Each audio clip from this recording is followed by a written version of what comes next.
For more videos, press the subscribe button and also turn on the bell notification to receive the updates directly in your device. Hello friends, welcome back to our live Linux training for members. This is session number 57 and part 9 of our ongoing SE Linux series, and in this session we will talk about the different SE Linux labels like file underscore t, default underscore t, and preserving the SE Linux labels while copying, moving and zipping the files. And in this session we will talk about some information gathering tools that we can use with SE Linux. So without wasting time, let's get started.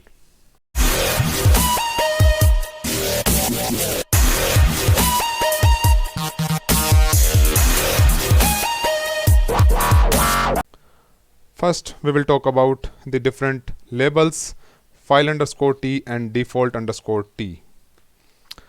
When using a file system that supports extended attributes, the file underscore t type is the default type of a file that has not been assigned the extended attributes value. This type is only used for this purpose and does not exist on correctly labeled file systems, because all files on a system running SE Linux should have a proper SE Linux context, and the file underscore t type is never used in file context configuration.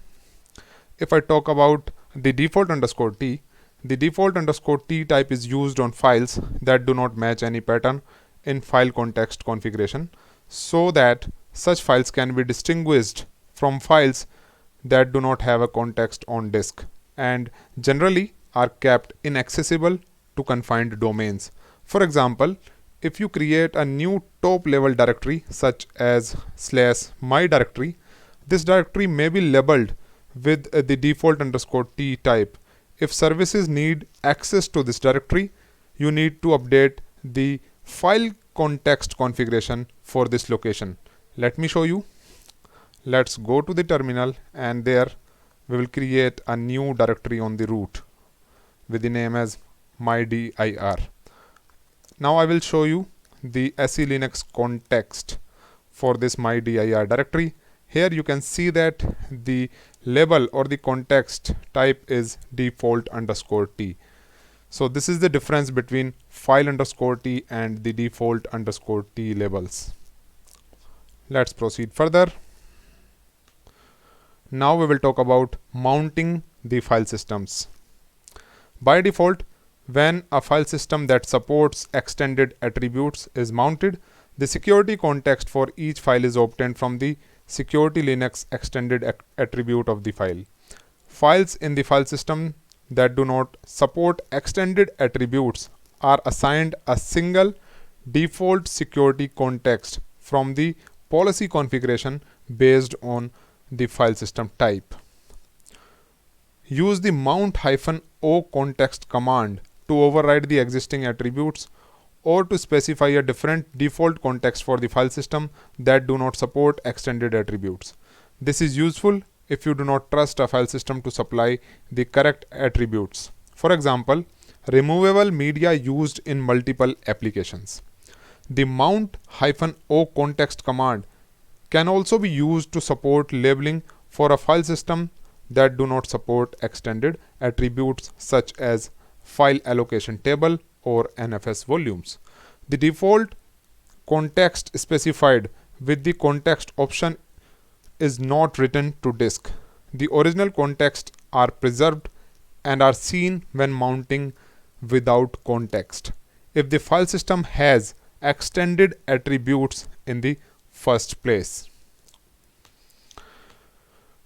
Now we will talk about the context mounts.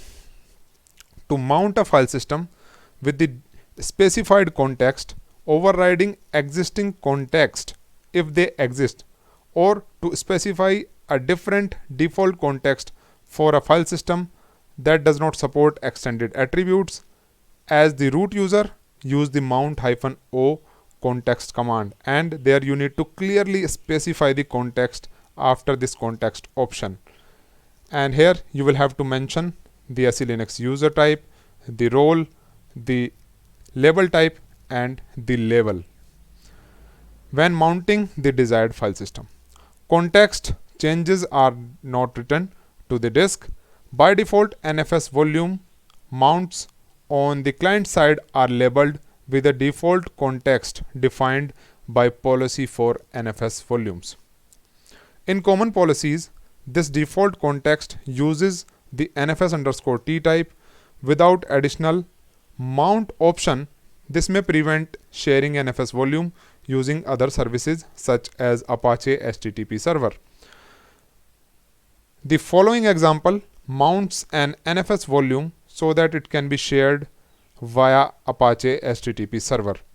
So if you want to share the NFS volume with the help of Apache HTTP server, you will have to use mount-o option there, and you will have to mention the SE Linux context. So you can use mount, then you will have to mention the NFS share details along with the server and the full path. After that, you will have to mention the directory location which you want to mount over it. Then you will have to write -o there, and then you will mention context is equal to, and within the double quotes you will have to mention the exact context including the SE Linux user, the role, the level, and the security level. Now, if you want to make the context mount persistent, you will have to make an entry in the /etc/fstab file for the same. To make context mounts persistent across remounting and reboots, add entries for the file system in the /etc/fstab file or an auto mounter map and use the desired context as a mount option. So there you will have to open the /etc/fstab file in VI editor or any editor, and there you will have to clearly mention everything. Like you will have to write the share and the directory which you want to mount, then the type which is NFS, and then you will have to mention the context exactly as it is, as we have shown you there on the screen. Now we will talk about maintaining the SE Linux labels. We can maintain the SE Linux labels while copying files and directories, because by default there does not maintain the SE Linux label. When a file or directory is copied, a new file or directory is created if it does not exist there. That new file or directory context is based on the default labeling rules, not the original file or directory context, unless options were used to preserve the original context. For example, files created in the user home directory are labeled with user_home_t, and in the same way, if you create a file or directory in the root user home directory, then the label for the same would be admin_home_t. So let's create a file here in the root user home directory by using the touch command. After that, let me show you the SE Linux label by running the ls-l for the same file, and here the label will be admin_home_t. Now if such a file is copied to the another location such as /etc, a new file is created in the accordance to the default labeling rules for /etc. So now we are going to copy this file to /etc directory, so we can simply execute the cp command. Since we have copied this to the etc directory, so a new file is created in the etc directory with the name as file1, and we can list the SE Linux context for this file by running ls-l command. And here the label is showing up as etc_t, not admin_home_t. And why it is happening? Because this file was not present earlier, and it is using the default rules for the etc directory. That is why the label is different. When file1 is copied to the etc directory, if /etc/file1 does not exist, a new file is created. As shown in the example above, /etc/file1 is labeled with etc_t type in accordance to the default labeling rules.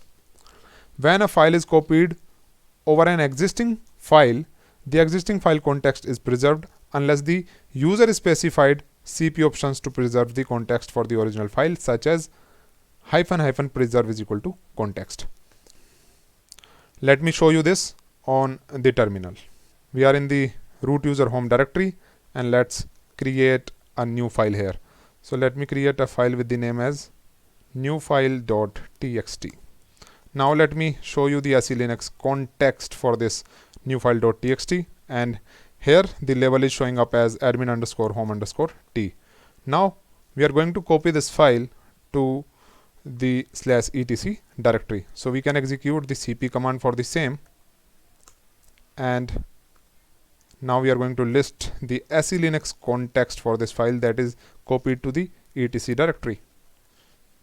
And here it is. You can see the different context. It is showing up here as etc underscore t, and this is happening because the rules are different for the etc directory, and a new file is created as per those rules there in the etc directory. Now if I change the SE Linux context, so let me change the SE Linux context for this file. Let me mention the SE Linux context as admin underscore home underscore t. So we have changed the context, and we can list the same by running the ls-lz command. And now if we will again copy the file there, in that case it will not change, it will remain the same. So let me copy the file again there,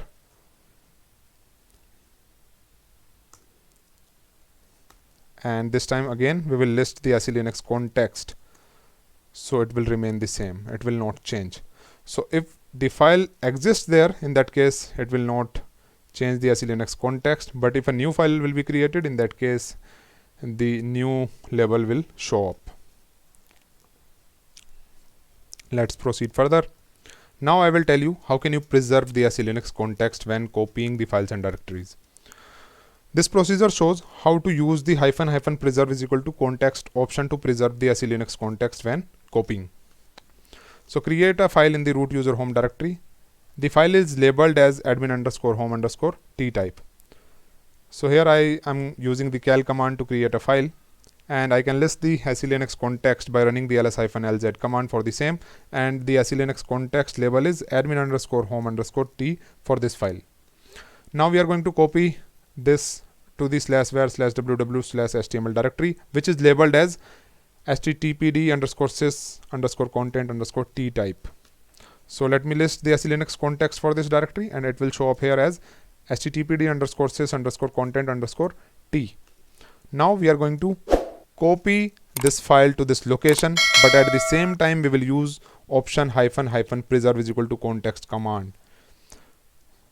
So it will preserve the context, and if we want to see the SE Linux context for the newly copied file there, we can run ls-lz command, and the label will show up as admin underscore home underscore t. So this time a new file is copied, a new file is created there, but the label is not changed. And why it is happening? Because we are using -- preserve is equal to context command along with the cp command. Let's create a file here with the name as cal.txt, and let me show you the SE Linux context for this cal.txt file, and the label is showing up here as admin underscore home underscore t. Now we are going to copy this to /var/www/html directory. So let me first show you the SE Linux context for /var/www/html, and here the label is showing up as httpd underscore sys underscore content underscore t. Now we are going to copy this file to the /var/www/html directory, but this time we will use option -- preserve is equal to context /var/www/html. The file has been copied successfully. Now we are going to list the SE Linux context for this file. So we can execute ls-lz command for the same /var/www/html/cal.txt, and this time you will find that the label is the same, that is admin underscore home underscore t. So in this method we have preserved the context while copying the files to the different location. Let's proceed further. Now we will talk about copying and changing the context. This procedure shows how to use the -- context option to change the destination copy's context. The following example is performed in the root user home directory. create a file in the root user home directory, and the file is labeled as admin_home_t. So we can use the touch command to create a file in the root user home directory, and after that we can list the SELinux context by running the ls-z command for this file, and the label will show up as admin_home_t. Now we are going to use the -- context option to define the SELinux context for the newly copied file. So we are going to use the cp command to copy the file, but this time we will define the context which we want to have for the newly copied file. So we can mention -- context is equal to, and after that we will mention the complete SELinux context which we want to set. Without -- context, file2 would be labeled with the unconfined_u user object_r admin_home_t. But since we have used the -- context command while copying the file, so it will set the context whatever we will mention in the command, and we can list the same by running the ls-z command. So here for the file 1 you can see the label as admin_home_t, which was the original file, and for the file 2 it is showing up here as samba_share_t, whatever we have mentioned in the copy command. So in this way we can change the context while copying the files. Let me show you this on the terminal. Let's create a new file here by running the touch command. I created a file with the name as file1.txt, and now I can list the SELinux context for this file, and you can see the SELinux context. Now what we are going to do, we are going to use the cp command, and here this time we will mention the context while copying this file.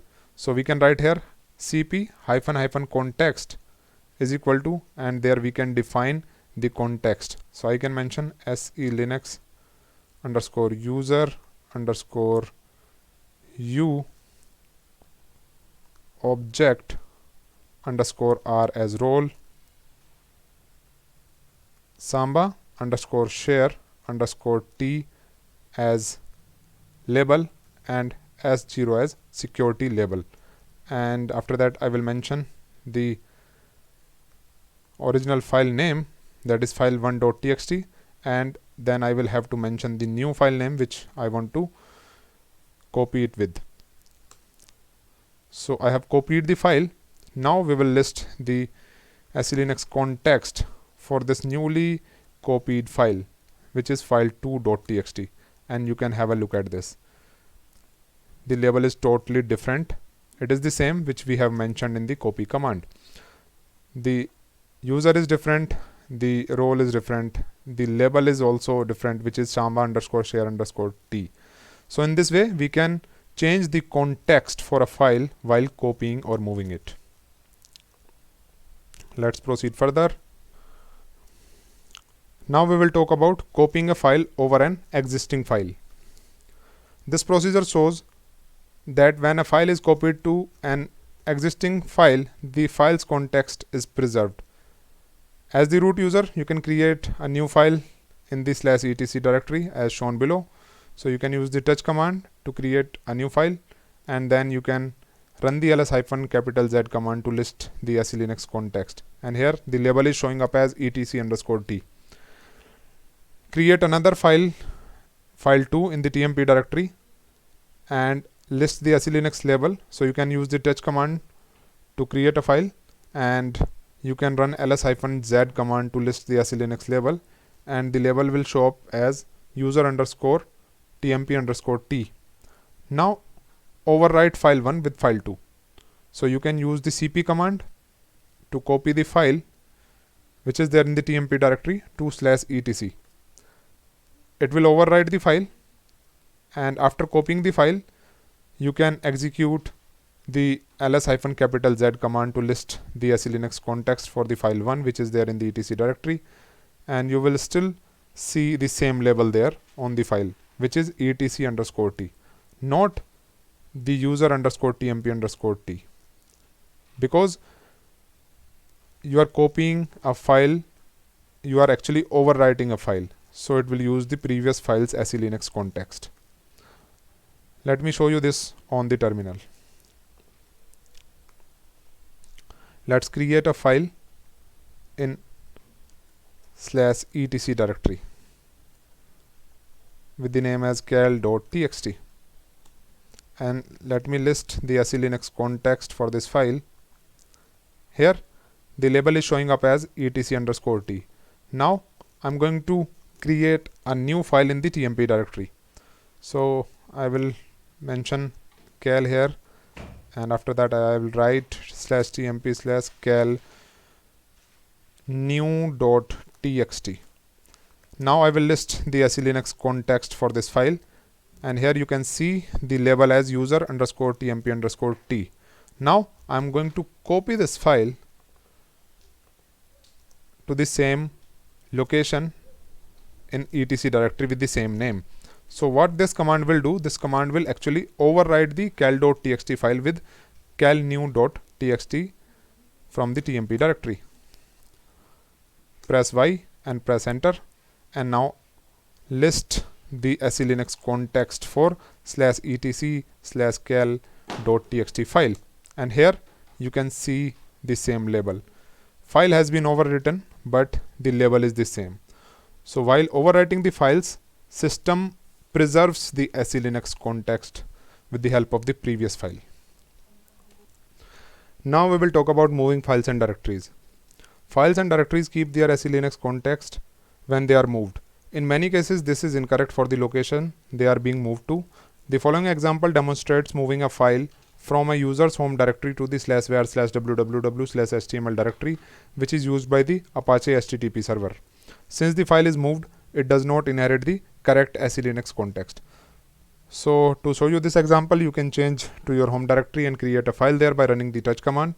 And after that, you can list the SELinux context by running ls-Z, and it will show you the label as admin_home_t or user_home_t, depending if you are creating this file in the normal user home directory or the root user home directory.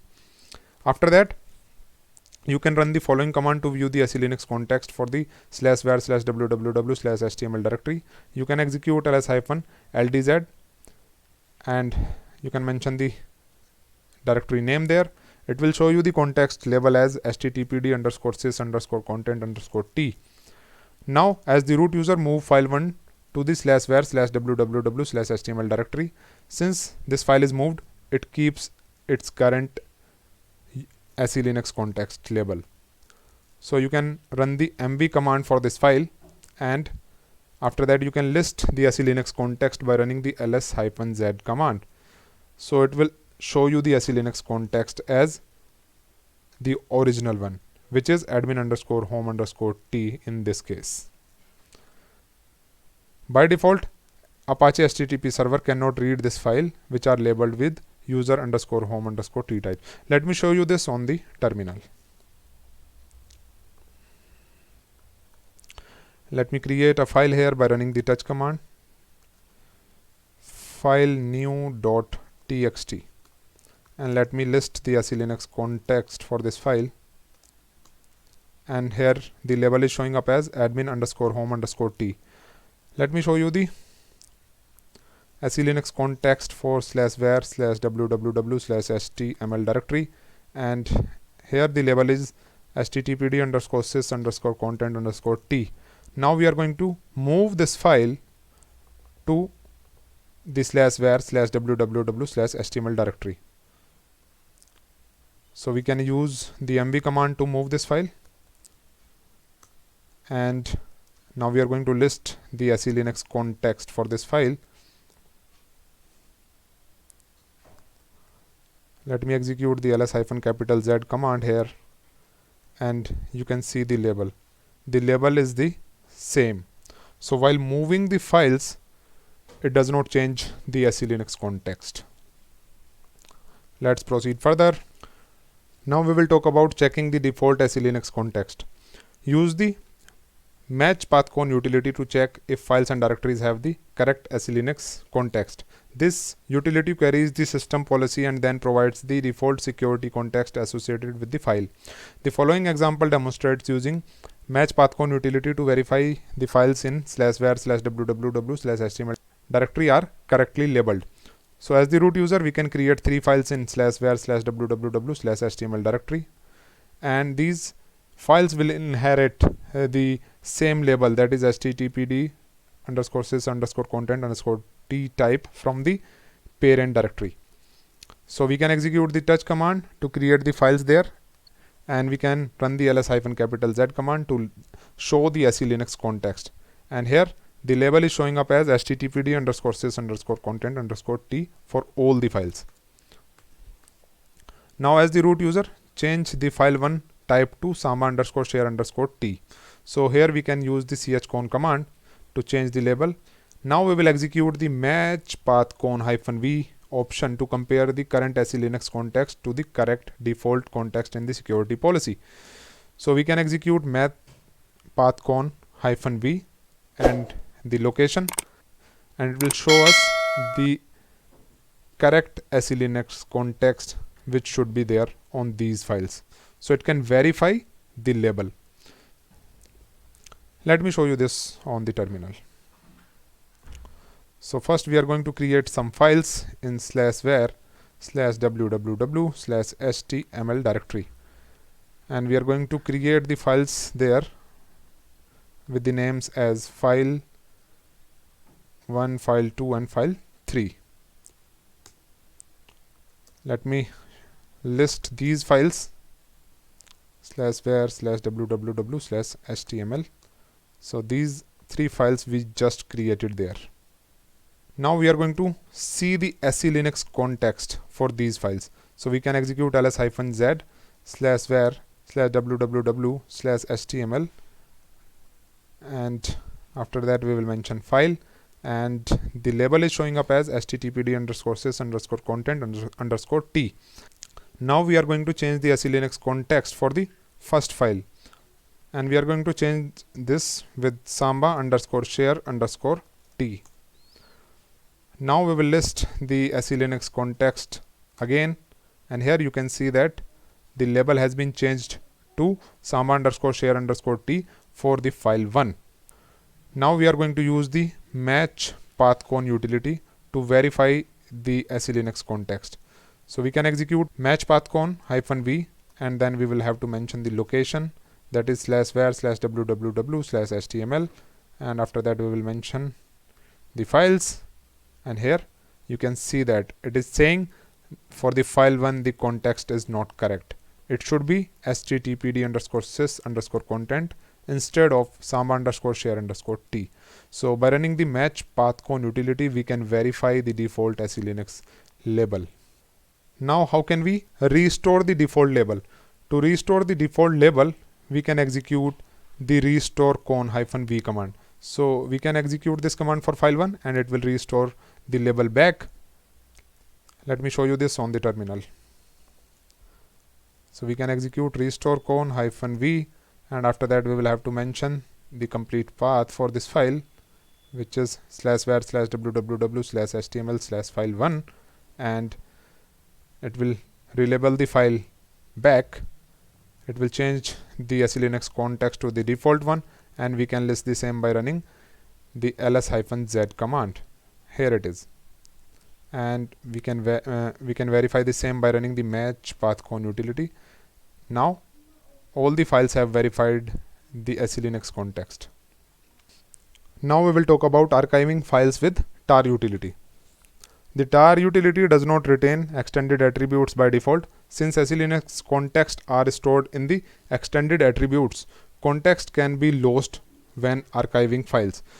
Use the tar-SELinux command to create archives that retain the context and to restore the files from the archives. If a tar archive contains files without extended attributes, or if you want the extended attributes to match the system defaults, use the restore con utility. The following example demonstrates creating a tar archive that retains the SELinux context.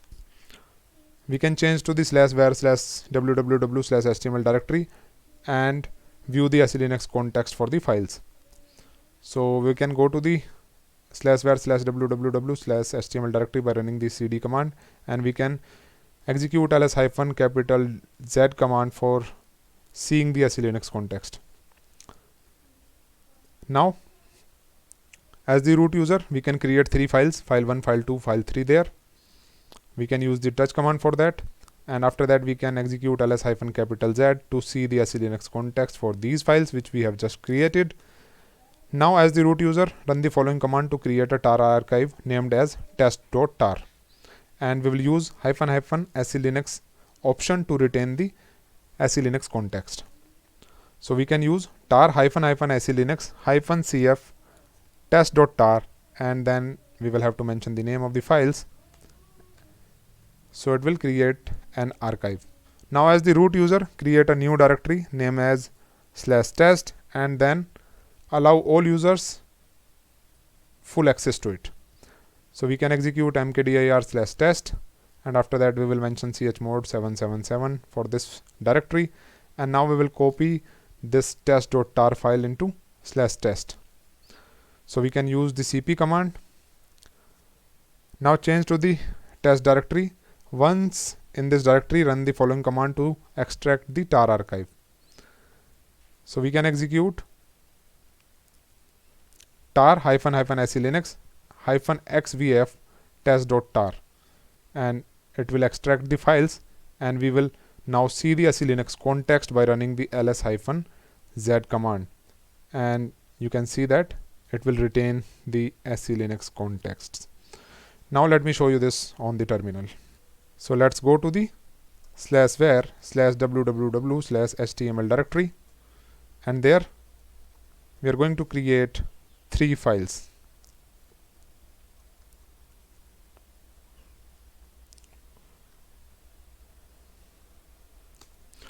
Now I will execute the ls-Z command to see the SE Linux context, and you can see the SE Linux context as httpd_sys_content_t for all these files.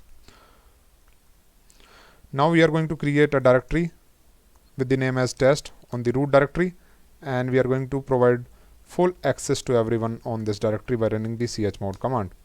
Now we are going to zip these files, and we will save the SE Linux context at the same time. So we can execute tar --SE Linux -cf, and we will mention the name for this archive, and after that we will have to mention the name of the files which we want to archive.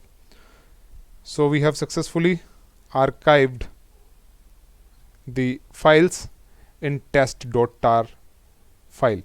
Now we are going to copy this test.tar file to the /test directory, and now let's go to the /test directory and check if the archived file is copied there or not. Now we are going to unzip this archived file. To unzip this file, we will execute tar --SE Linux -xvf command. So it will extract all the files which are there, and we can list the SE Linux context by running ls-Z command. And here it is.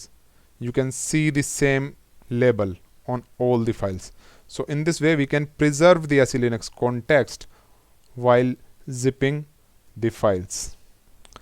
Now we will talk about information gathering tools. The utilities listed below are command line tools that provide well formatted information such as access vector cache statistics or number of classes, types or booleans. And the first one is avcstat. This command provides a short output of access vector cache statistics since boot. So you can watch the statistics in real time by specifying a time interval in seconds. If you will execute the avcstat command, you can see the access vector cache statistics like this. Let me show you this on the terminal. Here it is. It is showing us the access vector cache statistics. The next one is SE-info. This utility is useful in describing the breakdown of a policy such as number of classes, types, booleans, allow rules and others. SE-info is a command line utility that uses a policy.conf file, and for using this command, set tools-console package must be installed in your system. So you can execute SE-info command and it will show you the output like this. Let me show you this on the terminal. SE info. Here it is. Let's proceed further. The SE info utility can also list the number of types with the domain attribute, giving an estimate of the number of different confined processes. You can execute SE info hyphen a domain hyphen x, and there you can use WC hyphen L to count the number of lines. Let me show you this on the terminal.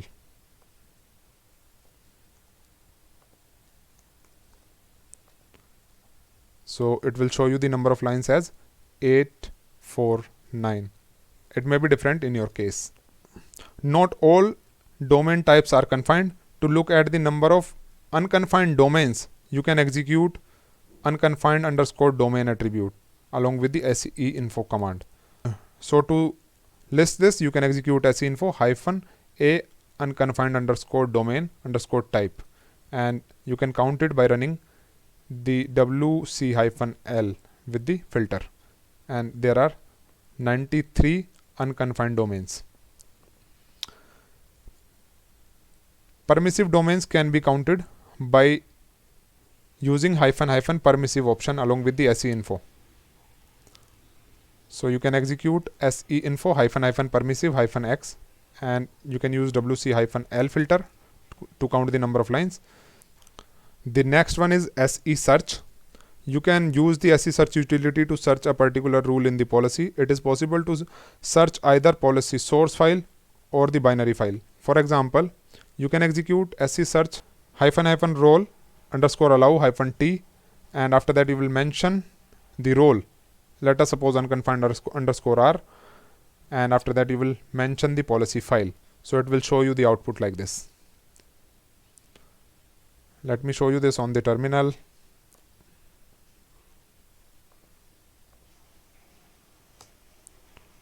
So it can search for the role in a policy file. The SE search utility can provide the number of allowed rules also. So you can execute SE search hyphen hyphen allow, and if you are interested in counting the number, you can use WC hyphen L. It will show you the allowed rules like this.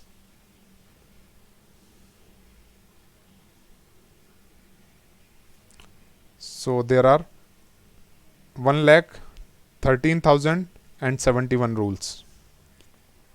To list the number of do not audit rules, you can execute SE search hyphen hyphen do not audit command like this.